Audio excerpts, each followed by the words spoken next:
के लिए। और अशोक से व्यक्तिगत रूप से मैं कहना चाहूंगा, मैं बैठ कर याद कर रहा था, आप भी तो आए हैं।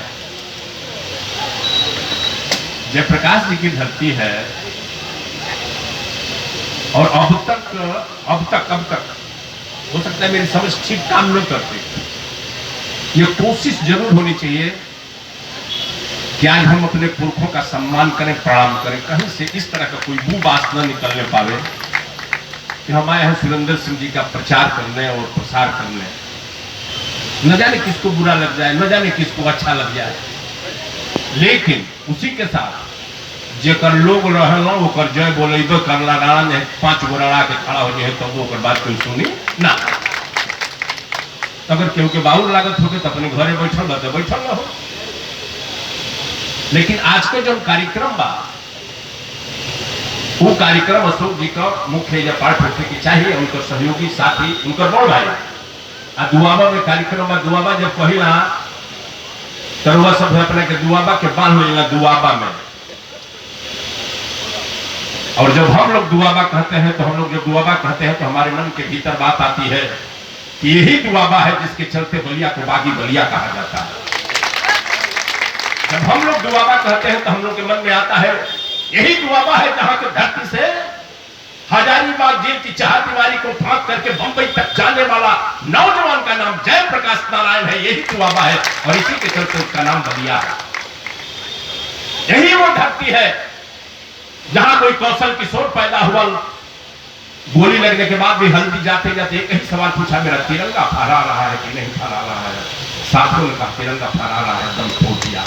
यही दुआबा है और इसी दुआबा की संस्कृति को, सहूर को, सभ्यता को, यहां की ताकत और शक्ति को इकट्ठा जो किया जाता है तब कहा जाता है बागी बलिया जिंदाबाद। दुआबा के नौजवानों, दुआबा के साथियों, मैं जयप्रकाश जयंती पर आपसे निवेदन करना चाहता हूं, प्रार्थना करना चाहता हूं। आज नहीं करूंगा तब करूंगा कब? एक बार फिर जयप्रकाश को आपको याद करना पड़ेगा, फिर एक बार चंद्रशेखर को याद करना पड़ेगा, फिर एक बार जलेश्वर मिश्रा को याद करना पड़ेगा। भरत जी चले गए, हमारे दोस्त मित्र, हमारे बड़े भाई रहे हैं। 1975 में छात्र संघ के नेता थे और प्रदेश के सबसे बड़े नेताओं में अगर गिनती होती थी उस समय 2 नाम आता था, भाई वंश बहादुर सिंह एमएलसी जो स्वर्गीय हो गए, और भाई भरत जी। और भरत जी छात्र संघ के महामंत्री थे काशी हिंदू विश्वविद्यालय के। और कालूलाल श्रीमानी ने अपमानित कर दिया था आपके धरती के जयप्रकाश नारायण को। और इसी दुआबा का नौजवान खड़ा हुआ भरत सिंह और कहा मंच से, सरे मंच कहा जयप्रकाश जी के सामने, क्या जयप्रकाश को जो अपमानित किया है वो पूरे देश के नौजवानों को अपमानित किया, इस अपमान का बदला लेकर। और भाई भरत जी ने कालूलाल श्रीमाली के मुंह पर काली पोत करके गधे पर बैठा करके काशी हिंदू विश्वविद्यालय के गेट पर घुमाया। चर्चा हो गई पूरे संसद के अंदर, देश के अंदर। और सुरेंद्र जी आपको याद होगा, राजनीतिक जीवन जी रहे हैं, आए थे चौधरी चरण सिंह, भारत के प्रधानमंत्री थे, बलिया में जनसभा कर रहे थे पुलिस लाइन में। और जनसभा में उसने कहा था बलिया का एक गुंडा है, उसको भरत सिंह कहते हैं चंद्रशेखर, उसको टिकट दे दिए हैं बनारस से, उसको लड़ने नहीं दूंगा। ये सरमच का बलिया के साथियों, बलिया के नौजवानों, वो बात छूटती जा रही है। कहां से मैं सुरेंद्र जी के प्रति थोड़ा नतमस्तक होया। मेरे मन में एक बात आई, SC एक्ट, इस भारत के सर्वोच्च न्यायालय ने कहा इस एक्ट का दुरुपयोग हो रहा है। किसी नेता ने नहीं कहा, किसी पार्टी ने नहीं कहा, और सर्वोच्च न्यायालय ने कहा कि आज के बाद अगर इस पर FIR आती है तो उसकी जांच पड़ताल करके तब FIR लॉन्च की जाएगी। हमारी संसद ने उस फैसले को पलट देने का काम किया और उस पलटने के खिलाफ में देश में लोग खड़ा हुए। लेकिन सत्ता पार्टी में रहने के बावजूद भी भाई सुरेंद्र सिंह उन झंडे वालों के साथ खड़ा रहे जो इस सत्ता पलटने वालों के साथ खड़े थे। हमके बुझाई कि मामला आगे बढ़ गई बा। कल सुरेंद्र सिंह जोश में न कह कि अगर कानून ना बदली तो हम विधानसभा से इस्तीफा दे दे। खैर वो तो मामला बाँच गए। वो एक काम मुझे लगा कि दुआबा की धरती से फिर कोई शेर पैदा होने वाला है, कोई साथी पैदा होने वाला है, कोई नेता पैदा होने वाला है जो सच को सच कहने की हिम्मत रखता है। और आज इस मौके पर जयप्रकाश जी की जयंती के अवसर पर भाई अनिल जी हमारे छोटे भाई हैं, समाजवादी जनता पार्टी चंद्रशेखर के प्रदेश के अध्यक्ष हैं। मैं आज की तिथि में समाजवादी पार्टी का एक सिपाही हूं, लेकिन ये भैया एक ही घर को 4 गो भाई हो, 4 जगह अलगा हो जाओ, लेकिन जो करीब बाप की संग अगर कहीं मजाक कर देगा तो चारों घर से लाठी एक साथ ही निकल जाए।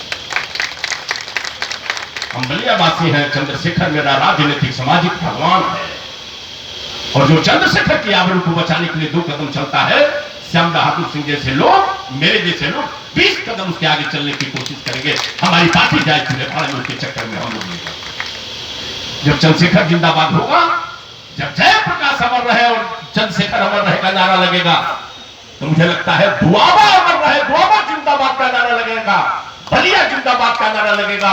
हम लोग की चाहत है, हम लोग की इच्छा है कि देश के कोने कोने तक, प्रदेश के कोने कोने तक बलिया जिंदाबाद का नारा लगे। इस काम में जो लोग लगते हैं, हम पूरे अपने तन मन और धन से उसका प्रयोग और शक्ति उसको देने का काम करते हैं।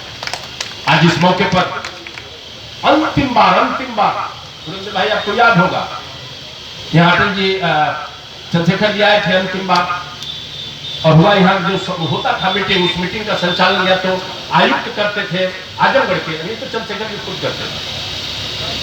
अंतिम बार बोलने की स्थिति में नहीं थे, कहा पूछा गया कि कौन करेगा मीटिंग का संचालन। नीतीश जी थे, हमारे बगल वाले विधायक जो उस समय मंत्री थे, खेल मंत्री बिहार के, वो भी थे उस मीटिंग में। तो अध्यक्ष जी ने लिख के दिया राणा करेंगे, और मैं सौभाग्यशाली हूं कि अंतिम जो सभा मानी चंद्रशेखर जी ने जयप्रकाश जी के आज इसी तारीख पर किया था, उसका संचालन करने का शुभ अवसर मुझे प्राप्त हुआ था। उसके बाद फिर अध्यक्ष जी आए नहीं। 2 बार, जितनी बार यहाँ हम लोग आते हैं, आते ही चंद्रशेखर जी 40 साल हम लोग पीछे खसक जाते हैं। एक ईंट जैसे लगता है चंद्रशेखर जयप्रकाश अमर रहे की नारा लगा रही है। आज के साथियों, नौजवान साथियों, आज के इस मौके पर मैं एक ही प्रार्थना करना चाहता हूं, एक ही निवेदन करना चाहता हूं, अपने जनपद की मर्यादा को बचाने के लिए, अपने जनपद की मर्यादा को बढ़ाने के लिए, और अपने जनपद के हमारे पुरुषों की शक्ति को बढ़ाने और सम्मान को बढ़ाने के लिए जब जब आवश्यकता पड़े एक ही नारा याद रखो, बलिया जिंदाबाद रहेगा, बलिया आबाद रहेगा। बाकी बलिया के ऊपर अगर कोई कलंक लगाने की कोशिश करेगा, वर्तमान की पीढ़ी भी उस हाथ को तोड़ देने में कोई कसर नहीं छोड़ेगी। इसी निवेदन के साथ जयप्रकाश जी को अपने हृदय से श्रद्धांजलि अर्पित करते हुए अपनी बात को समाप्त करता हूं। जय हिंद।